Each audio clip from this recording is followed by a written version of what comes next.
No que diz respeito à língua, e como eu tenho dito em outros vídeos, parábola é uma narrativa alegórica que transmite uma mensagem indireta por meio de comparação ou analogia. Quero lembrar você que Jesus Cristo ensinou muitas coisas sobre o reino de Deus ou o reino dos céus, utilizando-se de parábolas. E nesta ocasião, eu apresento a você a parábola dos 2 filhos, relatada no Evangelho de Mateus, como forma de ilustrar que as boas intenções do coração, sem as devidas ações, não significam nada, enquanto que o arrependimento e a conversão significam muito. Vamos ao texto? O que vocês acham? Um homem tinha 2 filhos. Chegando-se ao primeiro, disse: Filho, vá hoje trabalhar na vinha. Ele respondeu: Não quero ir. Mas depois, arrependido, foi. Dirigindo-se ao outro filho, o pai disse a mesma coisa. Ele respondeu: Sim, senhor, mas não foi. Qual dos 2 fez a vontade do pai? Eles responderam: O primeiro. Então Jesus disse: Em verdade lhes digo que os publicanos e as prostitutas estão entrando no reino de Deus primeiro que vocês. Porque João veio até vocês no caminho da justiça e vocês não acreditaram nele. No entanto, os publicanos e as prostitutas acreditaram. Vocês, porém, mesmo vendo isso, não se arrependeram depois para acreditar nele. Mateus 21, de 28 a 32. O contexto próximo da parábola traz um diálogo rude entre Jesus e os principais sacerdotes e os anciãos do povo que lhe perguntaram: Com que autoridade você faz estas coisas? E quem lhe deu esta autoridade? Mateus 21, 23. Imediatamente Jesus lhes propôs a questão do batismo de João, se era do céu ou dos homens, e eles alegaram que não sabiam, para evitar serem criticados pelo povo. Foi então que Jesus contou essa história. A parábola em si é uma questão corriqueira. Trata-se de um filho que negou atender o pedido do pai para trabalhar em sua vinha, mas se arrependeu e o atendeu. E do outro filho, que aceitou atender o pedido do pai e não foi para a vinha. Não é comum que nós empenhemos nossa palavra e simplesmente não cumpramos o que empenhamos? O que realmente acontece? O primeiro filho tinha sua própria agenda e negou o pedido do pai. Em determinado momento, concluiu em seu íntimo que estava errado. Relegou sua agenda ao segundo plano e foi trabalhar na vinha. O segundo filho foi exatamente o oposto. Deu a impressão de que a agenda do seu pai era importante, mas continuou na sua agenda própria, o que em seu íntimo não tinha problema nenhum.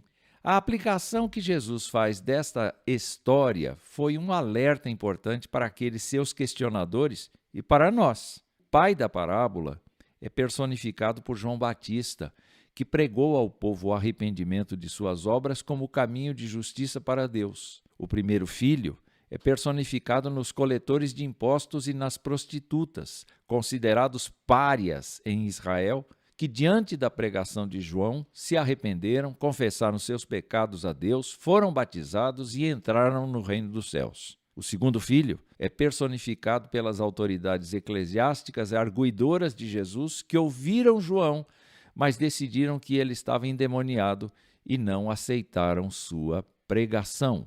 Trazendo para o nosso tempo, a sociedade humana tem reagido de 2 maneiras diante da proposta de Deus para a sua salvação do pecado e da condenação eterna. A proposta de Deus é Jesus Cristo. Algumas pessoas imediatamente pensam ou rejeitam a mensagem e a pessoa de Jesus, mas diante das lutas e injustiças da vida e confrontadas em seus corações, veem que somente Ele pode tratar e cuidar delas, como Ele mesmo disse em Mateus 11, 28, Venham a mim todos vocês que estão cansados e sobrecarregados, e eu vos aliviarei.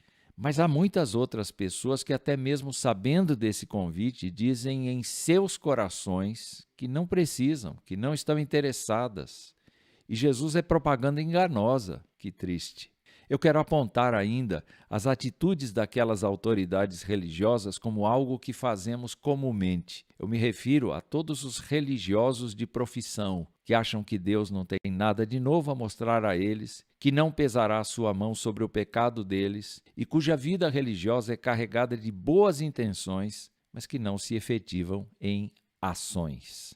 Podemos ser como aquelas autoridades que conheciam as Escrituras, legislavam sobre elas, viviam uma vida ascética de aparente piedade, impunham aos outros um regime de restrições em nome da religião e, no entanto, já eram avaliadas por Deus antigamente como quem honra a Ele apenas com os lábios, mas o coração está distante dele. Isaías 29:13. Jesus disse que elas, na verdade, queriam ser vistas pelos homens como pessoas espirituais, mas isso não passava de hipocrisia. O mesmo pode estar acontecendo conosco se a nossa religiosidade é apenas uma fachada, mecânica, um mecanismo de fuga da realidade e acreditamos que podemos viver como quisermos e Deus vai dar um jeitinho no final. Por isso, ainda que uma pessoa tenha um passado vergonhoso, do qual não se orgulha, ao ter oportunidade de se arrepender e confiar sua vida a Jesus Cristo mediante a fé, diz a Escritura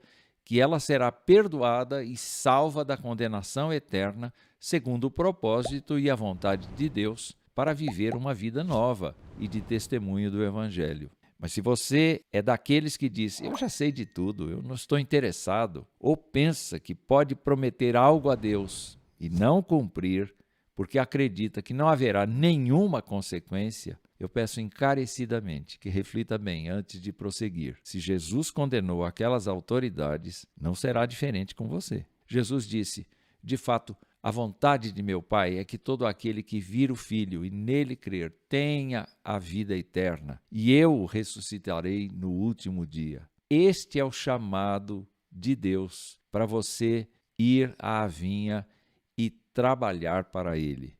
Arrependa-se, entregue o seu coração a Jesus. Hoje é o dia.